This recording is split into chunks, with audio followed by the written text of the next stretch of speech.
ऐसा करो उसे वहाँ मत जाने दो, ऐसा करो हमें सब बता दो, ऐसा करो उसे यहाँ बुला लो, ऐसा करो उसे यहाँ मत आने दो।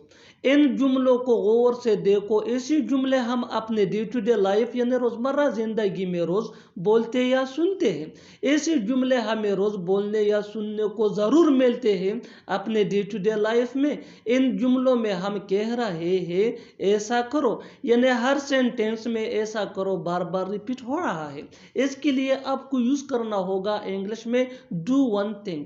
डू वन थिंग मीन ऐसा करो। आइए कंप्लीट स्ट्रक्चर समझते हैं। Do one thing plus comma plus sentence. Sentence ये सिचुएशन के हिसाब से होगा। आगे डिटेल से समझाता हूँ मिसालों से। Here are some example for better understanding. ऐसा करो उसे वहां मत जाने दो। Do one thing, don't let him go there.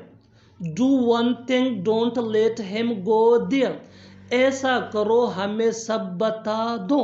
Do one thing, tell us everything. Do one thing, tell us everything. ऐसा करो उसे यहाँ बुला लो।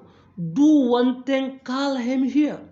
Do one thing, call him here. ऐसा करो उसे यहाँ मत आने दो। Do one thing, don't let him come here. Do one thing, don't let him come here. और आखिर में ये सेंटेंस आपके लिए कमेंट सेशन में इसका जवाब ज़रूर देना। ऐसा करो यहाँ बैठ जाओ। ऐसा करो यहाँ बैठ जाओ। Subscribe to English PS for more advanced English sentence structure. Thanks man.